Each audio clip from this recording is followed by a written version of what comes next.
바로가 가까이 올 때에 이스라엘 자손이 눈을 들어 본즉 애굽 사람들이 자기들 뒤에 이른지라. 이스라엘 자손이 심히 두려워하여 여호와께 부르짖고 그들이 또 모세에게 이르되 애굽에 매장지가 없어서 당신이 우리를 이끌어내어 이 광야에서 죽게 하느냐? 어찌하여 당신이 우리를 애굽에서 이끌어내어 우리에게 이같이 하느냐? 우리가 애굽에서 당신에게 이른 말이 이것이 아니랴. 이르기를 우리를 내버려 두라. 우리가 애굽 사람을 섬길 것이라 하지 아니하더냐? 애굽 사람을 섬기는 것이 광야에서 죽는 것보다 낫겠노라. 모세가 백성에게 이르되 너희는 두려워하지 말고 가만히 서서 여호와께서 오늘 너희를 위하여 행하시는 구원을 보라. 너희가 오늘 본 애굽 사람을 영원히 다시 보지 아니하리라. 여호와께서 너희를 위하여 싸우시리니 너희는 가만히 있을지니라. 아멘.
갈릴리 성가대와 or케스트라의 귀한 찬양에 감사합니다. 은혜 받았습니다. 어느 젊은 집사님 댁에서 식사할 때마다 5살 난 아들에게 감사 기도를 하게 했습니다. 어린아이가 식사 대표 기도할 때마다 얼마나 귀엽고 감사한지 어린아이들이 기도하니까 하나님께서는 기도를 꼭 들어주실 것만 같았습니다. 아침에도 저녁에도 식사 시간 때마다 아들이 기도합니다. 그런데 어느 날인가 온 식구가 함께 어느 식당에 가서 외식을 하게 되었는데 집에서 먹지 못했던 맛난 음식이 많이 나오자 어린아들이 식탁에 차려진 음식을 보더니 허겁지겁 먹기 시작을 하는 겁니다. 이 모습을 본 아버지가 아들, 기도하고 먹어야지. 내가 기도해야 우리가 다 같이 먹지 않겠니라고 말하자 어린아들 녀석이 점잖게 대답을 하는 겁니다. 아빠, 오늘은 하나님께 감사 기도할 필요가 없어요. 깜짝 놀란 아버지 집사님은 왜? 라고 물으며 왜 기도하지 말아야 하느냐라고 묻자 이 어린아들이 아버지를 보고 말하기를 왜냐하면요, 밥 먹은 다음에 돈은 아빠가 낼 것이니까요 라고 대답하더라는 겁니다. 이 말 들은 아빠 집사님은 어린아들에게 식사할 때마다 기도해야 할 이유를 설명하는데 오랜 시간이 걸렸다고 합니다. 여러분, 우리 어디까지 감사해야 한다고 생각하시는지요? 어떤 일에 감사하며 살고 계시는지요? 여러분, 은혜라고 하는 것은 상대적인 것이 아니라 절대적인 겁니다. 오늘 본문의 말씀을 보면 이스라엘 백성이 하나님의 은혜로 430년 동안 노예 생활하다 저 모세를 통하여 출애굽의 놀라운 구원의 역사를 경험하게 됩니다. 그리고 하나님의 약속하신 약속의 땅으로 갑니다.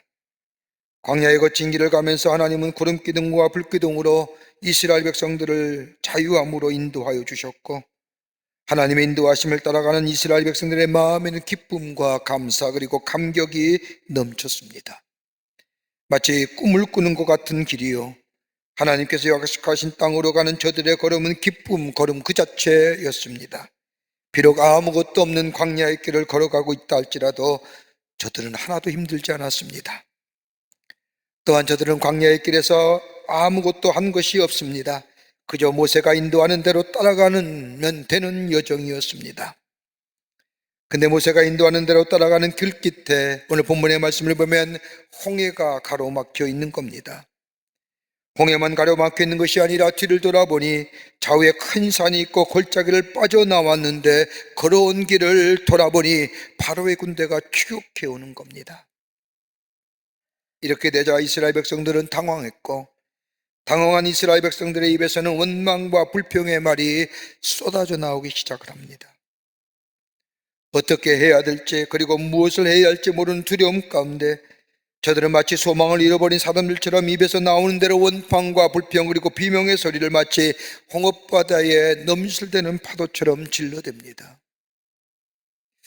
우리는 이 말씀을 읽으면서 왜 의문점이 하나 있습니다. 왜 하나님은 이스라엘 백성을 이 길로 인도해 주셨을까? 애굽의 긴 노예 생활 것도 한두 해가 아닌 430년 동안이나 긴 시간 동안 하나님의 택하신 백성, 하나님의 특별한 은혜 가운데 부르신 백성이라고 한다면, 그래서 그들을 구원해 주셨다고 한다면 이런 어려움과 이런 힘든 일 없이 곧장 가나안 땅으로 가게 하셨으면 좋았을 터인데 왜 굳이 하나님은 이 홍해길을 건너가게 하셨을까? 왜 하나님이 인도하신다고 하면서 왜 이스라엘 백성들의 저들의 삶을 사면초가의 어려움을 겪게 하신 이유가 어디 있을까 하는 생각이 듭니다. 여러분, 저 이스라엘 백성들만 당하는 일일까요? 오늘 우리의 삶에도 이런 삶의 경우를 만나게 됨을 보게 됩니다. 마치 이스라엘 백성들과 같은 인생의 여정을 거쳐온 분도 계실 것이고 아니면 어떤 분은 지금도 인생의 홍해 앞에서 어떻게 해야 될지 무엇을 해야 될지 모르는 분들도 계실 줄 압니다. 하나님의 백성이라고 한다면, 하나님의 인도만 받는 삶이라고 한다면 잘 되고 좋은 길 가야 할 텐데 왜 굳이 이렇게 어려운 길을 우리에게 허락하신 이유가 어디 있을까요? 오늘 본문의 말씀은 우리에게 귀한 영적인 교훈과 영적인 도전을 허락해 주십니다. 함께 말씀을 통하여 은혜 받기를 원합니다. 첫째는 두려움을 떨쳐버리라는 겁니다. 오늘 출애굽기 14장 13절 앞부분에 보면 두려워하고 원망하며 모세를 죽이려고 하는 이스라엘 백성을 향하여 모세가 말합니다. 모세가 백성에 이르되 너희는 두려워하지 말고 라고 말합니다. 여러분, 모세의 생애를 보면 두려워하는 사람이었습니다. 모세의 부르심이 기록된 출애굽기 3장의 말씀을 보면 모세는 하나님께서 부르실 때에 두려워서 가지 않겠다고 6번이나 거절했던 사람이 모세입니다. 두려움으로 가득 찬 사람, 그랬던 모세가 이스라엘 백성들 앞에 서서 말하기를 두려워하지 말라고 말한 이유가 어디 있을까요? 그건 다름이 아니라 너희 안에 있는 하나님을 향한 불신앙을 제거하라는 겁니다. 여러분, 하나님의 사람으로 하나님의 구속의 역사에 쓰임 맡았던 사람에게 하나님이 가장 많이 하셨던 말씀이 뭘까요? 다름 아닌 두려워하지 말라는 겁니다. 모세가 죽은 후에 여호수아가 이스라엘 백성들을 이끌고 가나안 땅을 향하여 나아가려고 할 때에 자신의 모습을 보니 연약하고 이스라엘 백성들의 모습을 보니 한심하기 짝이 없고 가야 할 길은 험난하고 고통스러운 길이요, 그러기에 이로 인하여 낙심하고 절망하며 그의 장막에서 나오지 못할 때에 하나님께서는 여호수아에게 두려워하지 말라라고 말씀하십니다.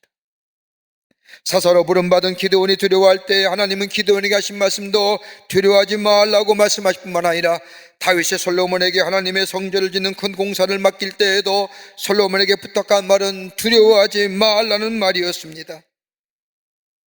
이사야 35장 4절 이하의 말씀을 보면 이스라엘의 남은 자들에게도 하나님이 하신 말씀은 너는 굳세 오라, 두려워하지 말라, 보라 너희 하나님이 오사 너희를 구하시리라고 말씀하셨습니다. 예수님도 예수님의 제자들에게 가장 많이 한 말씀이 치유의 역사나 기적과 저 풍랑을 잔잔케 하시면서 하신 말씀이 다름이 아니라 두려워하지 말라라고 말씀하십니다. 여러분, 두려움은 인간이 갖는 보편적 감정입니다. 두려운 일이 나면 두려워할 수밖에 없습니다. 그러기에 이 두려움은 우리의 마음을 둘로 갈라지게 만드는 마음입니다. 이 두려움, 여러분, 문제는 두려움의 감정은 우리의 영적인 생활에 영향을 주기에 문제입니다. 두려움은 하나님의 행하신 역사를 보지 못하게 만듭니다. 하나님의 행하신 일들을 기억하지 못하게 만듭니다. 더 나아가 하나님이 주신 능력을 사용치 못할 뿐만 아니라 하나님이 내게 주신 비전과 꿈도 작동치 못하게 만드는 것이 두려움입니다. 그러기에 이 두려움은 하나님이 우리에게 주신 것이 아니라 사단이 우리에게 주는 겁니다. 우리로 하여금 파멸로 몰아넣기 위해 쓰는 감정이요, 우리의 죄성과 연약함에서 나오는 감정이 두려움입니다. 영어의 표현을 빌리자면 프리전이라고 하는, 얼어붙더라는 겁니다. 두려움은 우리를 얼어붙게 만듭니다. 꼼짝 못하게 만듭니다. 하나님의 주신 능력을 얼어붙게 만들어 하나님이 내게 준 능력을 보지 못하고 행하지 못하게 만들어 버립니다. 이 두려움 떨쳐버리라는 겁니다. 여러분, 모세가 이스라엘 백성들에게 두려워하지 말라고 외친 이유는 앞에는 홍해바다가 가로막고 뒤에는 애굽의 병사가 쫓아오지만 지금 상황에서 우리에게 필요한 것은 두려워하는 마음이 아니라 믿음이라고 말하는 겁니다. 애굽에서 인도하여 내신 우리 하나님께서 인도하고 지키신다는 믿음을 가지라는 겁니다. 여러분, 두려움이 많았던 모세가 이렇게 담대하게 이야기할 수 있던 이유가 뭘까요? 출애굽기 14장의 말씀을 보면 모세는 하나님께서 살아계셔서 우리와 동행하시고 지금도 우리와 함께 하실 뿐만 아니라 이스라엘 백성의 애굽에서 나와 하나님께서 약속하신 가나안 땅으로 가는 길이 하나님께서 인도하시는 길임을 믿었기 때문입니다.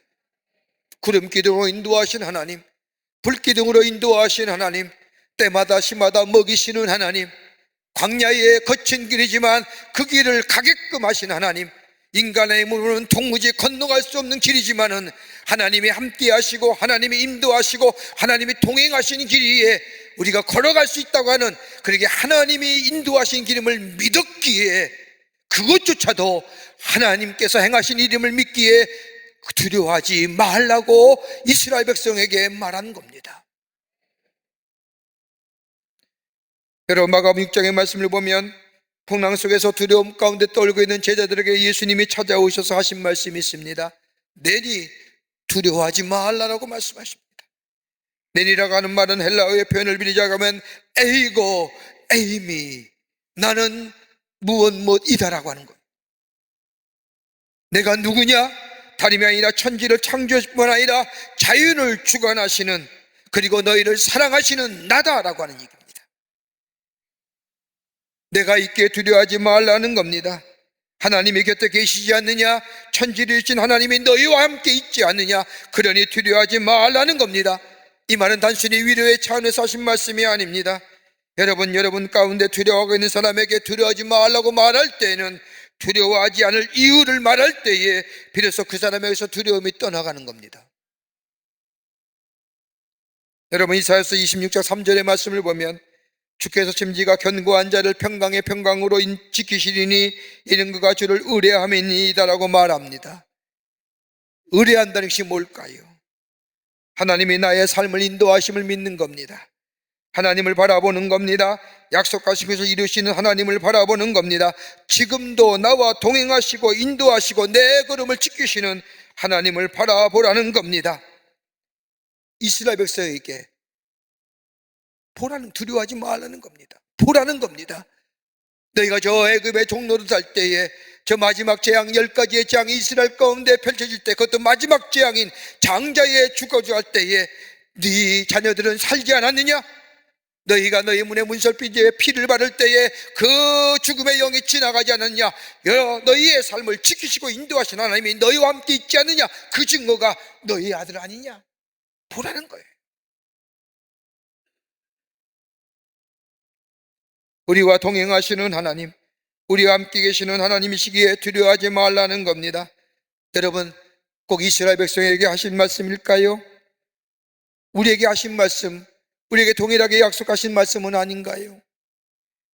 우리 주님, 우리와 세상 끝날까지 우리와 함께 하시겠다고 약속하시며 그 약속을 지키기 위해서 보혜사 성령을 보내주셨습니다. 우리 주님은 내가 너희를 고아와 가부처럼 버리지 않겠다고 약속하셨습니다. 우리는 그 약속을 받았습니다. 그 약속을 붙잡고 믿음으로 서 있는 우리들, 눈에 보이는 문제와 현실과 상황에 두려워 떨는 것이 아니라 내가 세상 끝날까지 너와 함께 하고 내가 고아와 가부처럼 버리지 않겠다고 하는 그 하나님을 향한 믿음이 우리 가운데 있게 될 때에 두려움을 넘어서서, 문제를 넘어서서 하나님의 놀라운 기적의 역사를 경험하는 하나님의 백성의 삶이 되는 줄 믿습니다. 그러게 바울은 디모데후서 1장 7절의 말씀을 보면 하나님이 우리에게 주신 것은 두려워하는 마음이 아니요 오직 능력과 사랑과 절제의 마음이라고 이야기하며 디모데를 격려하며 용기 주었던 것을 보게 됩니다.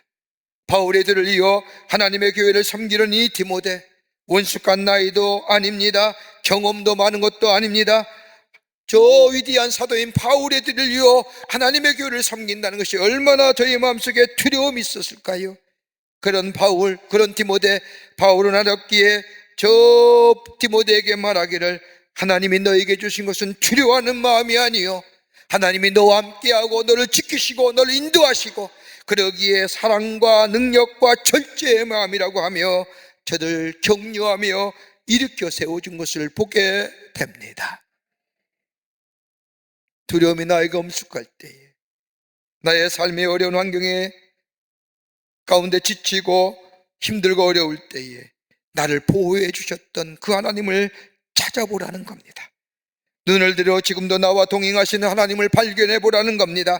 그 하나님을 바라보고 믿을 때에 우리를 무너뜨리는 이 두려움, 사단의 역사 넘어서 두려움은 사라지고 홍해를 건너는 역사, 하나님의 축복의 역사를 경험하는 하나님 나라의 복된 사람, 복된 걸음이 되는 줄 믿습니다. 두 번째는 문제를 바라보는 시선과 초점을 바꾸라는 겁니다. 문제를 바라보는 시선과 초점을 바꾼다는 것이 뭘까요? 다름 아닌 기도하라는 겁니다.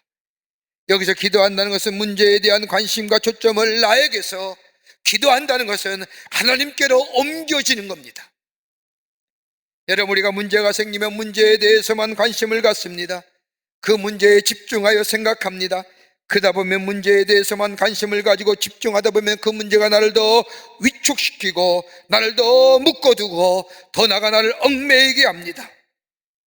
그리고 나의 연약함을 보게 만들고 그 무서움을 보게 만들고 나를 묶어두는 것에 그치는 것이 아니라 문제가 어느덧 더 커져 괴물처럼 나의 삶을 엄습해옴을 보게 됩니다.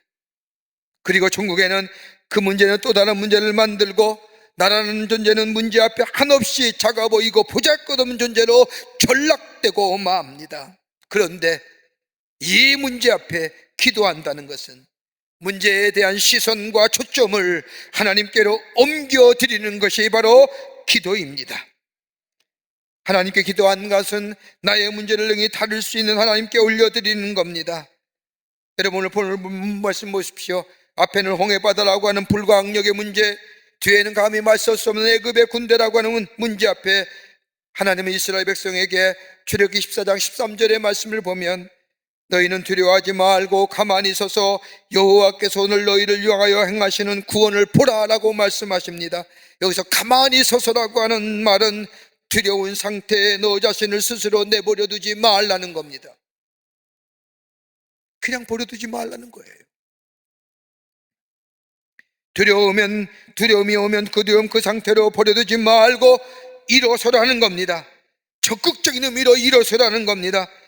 문제 앞에 너 자신을 버려두지 말고 하나님을 바라보라는 겁니다. 문제의 초점과 시선을 문제에만 두지 말고 하나님 앞에 옮겨 드리라는 겁니다. 여러분 우리가 기도한다는 게 뭘까요? 기도한다는 게 어떤 의미가 있을까요? 우리의 형편을 아신 우리 하나님, 머리털 하나까지 세심받으신 하나님, 그 하나님 우리를 향하여 기도하라고 구하라고 말씀하신 이유가 어디 있을까요?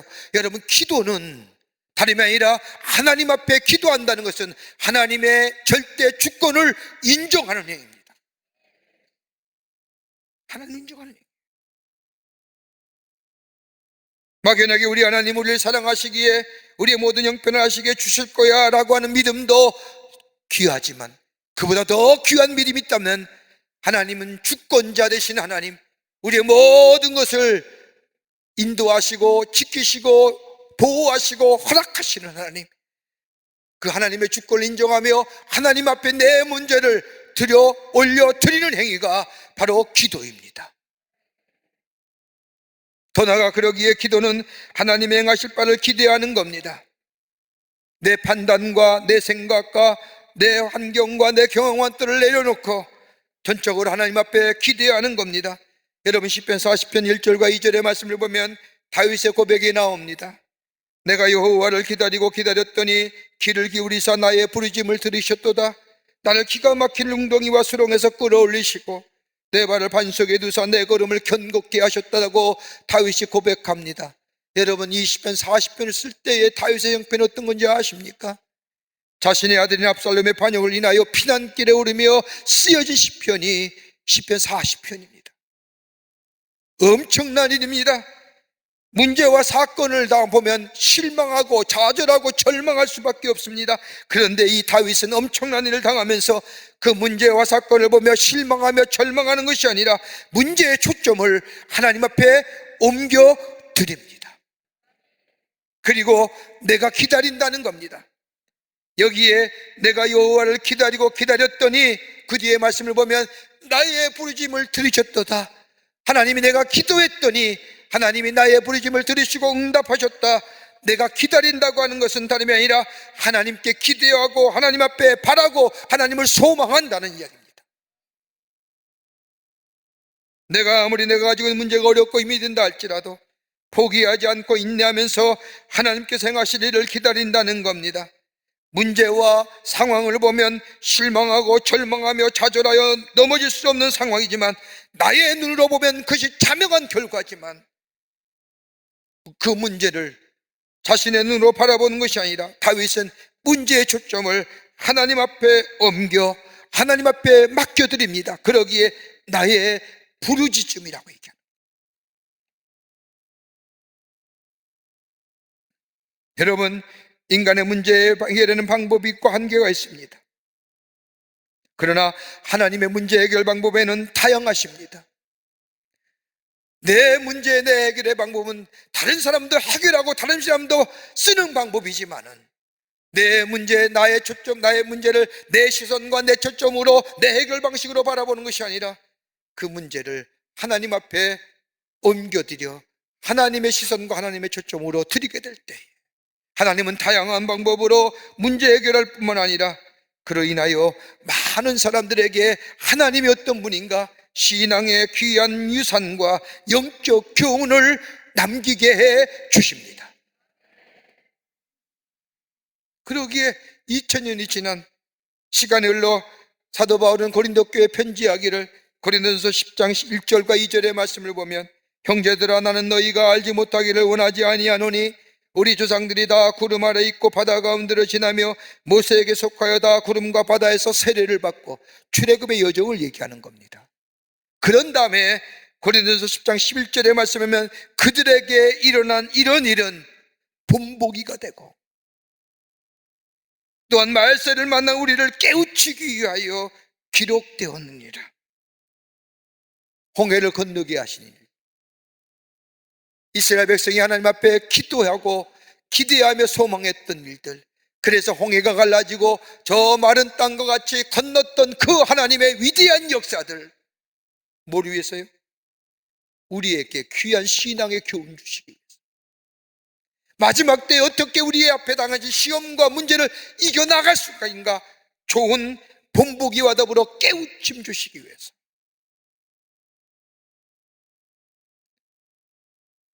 고난과 시련의 쓴맛을 지나고 난 뒤에 우리에게 찾아온 것이 있다고 한다면 잘 이겼어, 이겁을 잘 넘겼어가 아니라, 아하, 하나님이 이런 분이었구나, 하나님이 이런 분이셨구나, 하나님에 대한 새로운 인식과 하나님에 대한 새로운 경험이 우리 안에 있을 뿐만 아니라 여기까지 인도하시고 붙이시고 함께 하셨던 하나님의 그 하나님을 향한 고백이 우리 가운데 있게 될 때에 그것으로 그치는 것이 아니라 그 믿음의 귀한 역사는 후세의 신앙의 교훈과 영적 유산으로 남겨 많은 사람에게 귀한 영적 교훈이 된다는 겁니다.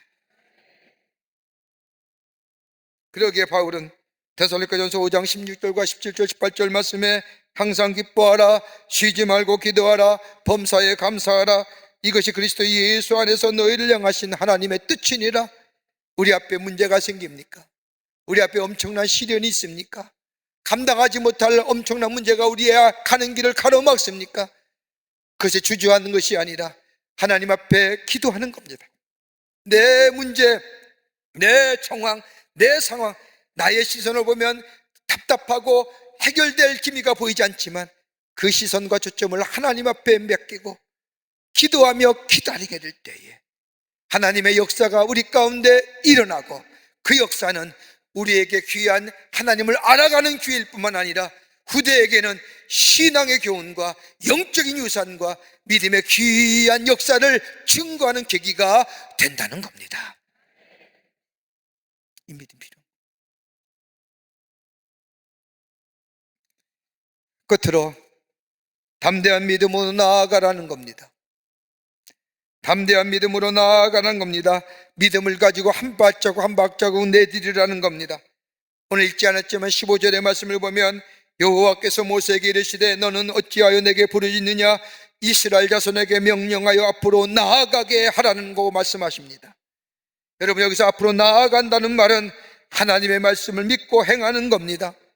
나아간다는 단어의 기본형 낯서라고 하는 단어는 장막의 말뚝을 뽑아 길을 나선다는 뜻입니다. 앞에는 홍해바다요, 뒤에는 애굽의 군대가 뒤쫓아오는 상황이 어떻게 보면 죽음의 목전에 있는 상황입니다. 그러나 그 두려움을 인하여 마치 말뚝처럼 꼼짝달싹 못하는 멈추어버린 두려움, 그로 인하여 멈춰버린 삶, 그것을 말뚝을 뽑고 앞으로 나아가라는 겁니다. 그냥 무턱대고 말뚝을 뽑고 앞으로 나아가는 것이 아니라 전능하신 하나님의 말씀을 듣고 앞으로 나아가라는 겁니다. 여러분, 믿음은 다 만들어진 것을 보면서 나아가는 것이 아닙니다. 하나님의 약속을 믿고 나아감으로 환경을 바꾸어 나가고 문제를 바꾸어 나가는 것이 바로 믿음입니다. 그러기에 믿음을 ongoing processing이라고 얘기하는 이유가 여기입니다. 하나님의 약속의 말씀을 믿고 앞으로 나아갈 때에 말씀에 순종할 때에 역사가 일어난다는 겁니다. 여러분, 성경 말씀을 보십시오. 이 역사를 좀 더 히브리서의 기자는 자세히 설명합니다. 히브리서 11장 29절의 말씀을 보면 믿음으로 그들은 홍해를 육지같이 건넜으나 애굽 사람들은 이것을 시험하다 빠져 죽었다고 기록합니다. 히브리서 기자는 이스라엘 백성이 믿음으로 홍해를 건넜다고 이야기합니다. 여러분, 이스라엘 백성이 홍해를 건너는 말씀을 바다가 갈라지고 바닷물이 말라 마른 땅처럼 되어 이스라엘 백성이 건너간 것처럼 생각하지만 여러분, 성경 말씀을 가만히 읽어보세요. 이스라엘 백성이 하나님의 말씀을 들었습니다. 말씀을 믿고 그 말씀에 순종하여 나아갈 때까지 홍해 바다는 갈라짐이 없었습니다.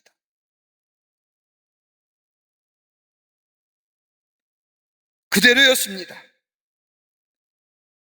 하나님의 말씀을 들은 이스라엘 백성이 나아갔다고 하는 것은 하나님의 말씀에 순종했다는 겁니다. 하나님의 말씀이 들려왔을 때에 그 말씀을 순종하여 앞으로 한 걸음 내디게 됐고, 그 다음에 모세가 지팡이를 내밀어 바다 위에 바다 위에 내밀 때에 홍해 바다가 갈라지는 역사. 저절로 갈라진 것이 아닙니다. 말씀에 순종하여 한 발을 내디어 나아가게 될 때 비로소 모세가 손에 든 지팡이를 바다 위로 내밀게 될 때에 홍해가 갈라지는, 그러기에 믿음이 먼저입니다. 하나님을 향한 믿음이 먼저요, 그리고 그 믿음에 따라 순종함으로 인하여 행동함이 그 다음입니다. 나아간다는 것은 하나님의 말씀에 순종하여 나아가겠다는 믿음의 결단의 표현입니다. 하나님의 말씀에 대한 믿음이 먼저요, 그리고 믿는 그대로 행하는 것, 그것이 바로 믿음의 생활이요 신앙의 생활입니다.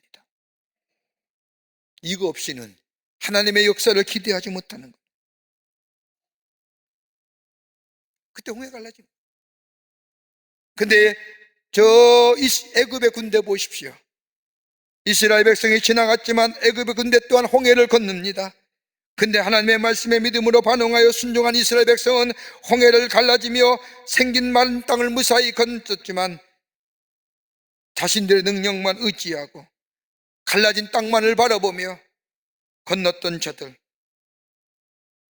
하나님의 말씀에 믿음에 반응하여 순종하여 나아가는 그 길에는 하나님의 뜻이 담겨지는 일이요 하나님의 계획하신 길이요 그러기에 열려진 역사가 있지만은, 그러나 그런 신앙의 고백 없이 마른 땅, 그리고 저 바다와 같이 바다가 갈라진 그 육지와 같은 땅, 내 생각과 내 판단에 의하여 결정하고 판단하며 그 땅을 걸어갈 때에는 애굽의 군대처럼 수장되는 거예요.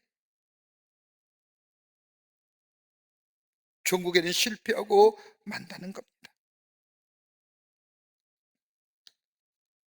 여러분, 찬양의 요시가 어떤 걸까요?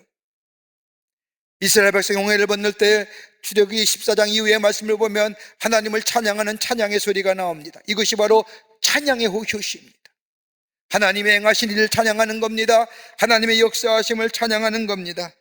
그런데 저들이 부르는 이 찬양의 소리가 저 역사가 되어 널리 펼쳐집니다. 역사의 교훈이 됩니다. 여러분이 이 놀라운 일들이 어느 때 다시 많은 사람에게 불리워지고 깨닫게 되느냐?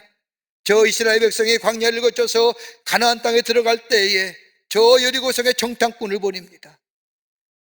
여리고성의 정탐꾼들이 기생라합의 집에 들였을 때에 기생라합이 이스라엘 백성들의 홍해를 건넜던 일에 대하여 이야기합니다. 그것이 여호수아 2장 10절에 나옵니다.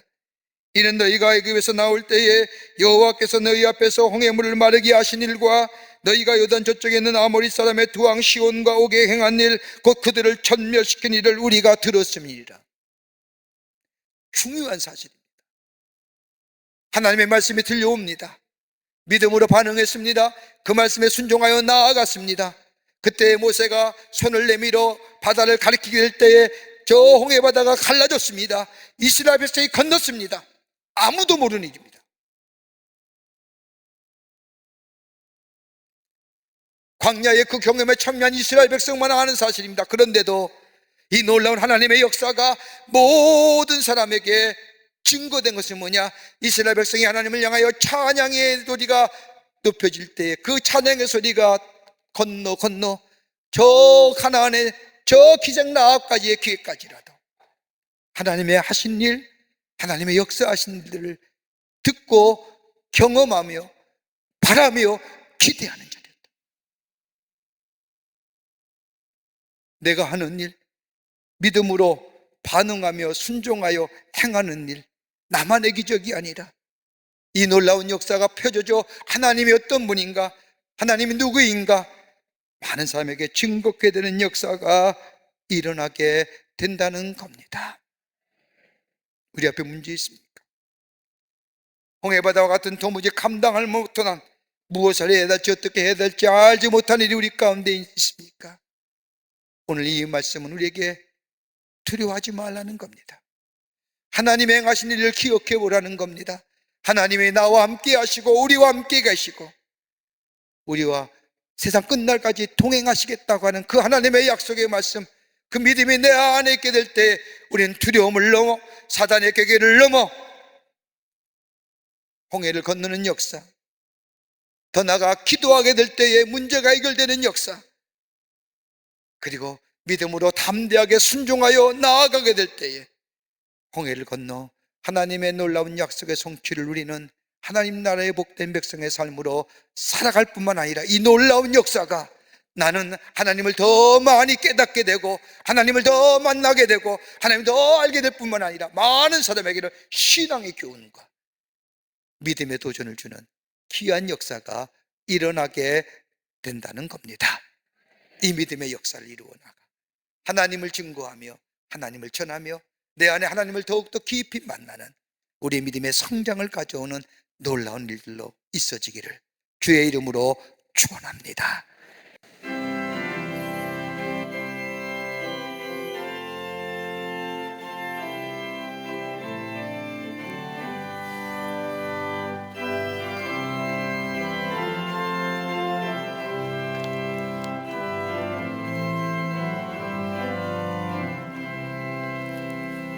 하늘 가는 맑은 길이 내 앞에 있으니 슬픈 일을 많이 보고 늘 고생하여도 하늘 영광 맑음이 어두운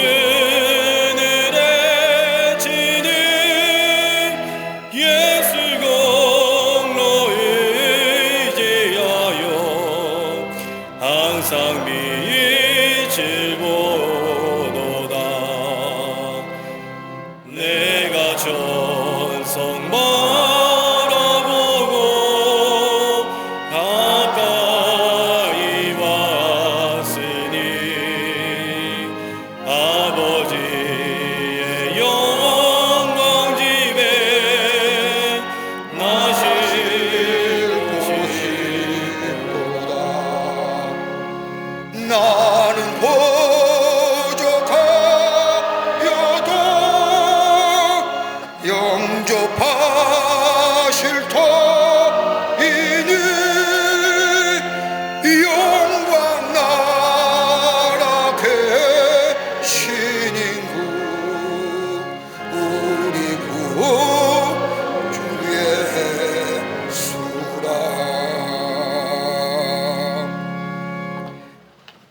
지금은 우주 예수 그리스도의 크신 은혜와 하나님 아버지의 한량없으신 사랑하심과 성령님의 인도하심과 교통하심과 감동하심이 거룩한 주의 날 주의 전에 올라와 마음과 정성을 모아 하나님 앞에 예배하며 주의 말씀 가슴에 새기고 우리 인생의 여정에 홍해 바다 같은 것이 있다 할지라도 두려워하지 아니하며 하나님 앞에 기도하며 하나님의 행하실 일을 기대하며 주신 말씀에 믿음으로 반응하여 순종하여 행함으로 인하여 홍해를 넘어 하나님의 살아계심을 증거하며 많은 자들에게 주의 역사를 증거하는 삶으로 살아가기로 새롭게 결단하고 성전에 물 나선 우리 모든 사랑하는 광림의 권속들과 영상을 통하여 방송을 통하여 예배에 참여한 모든 이들 위해 주께서 지금으로부터 영원토록 함께 하시기를 간절히 축원하옵나이다.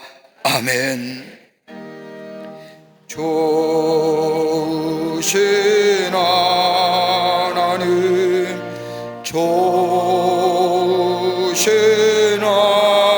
하나님, 참 좋으신 나의 하나님.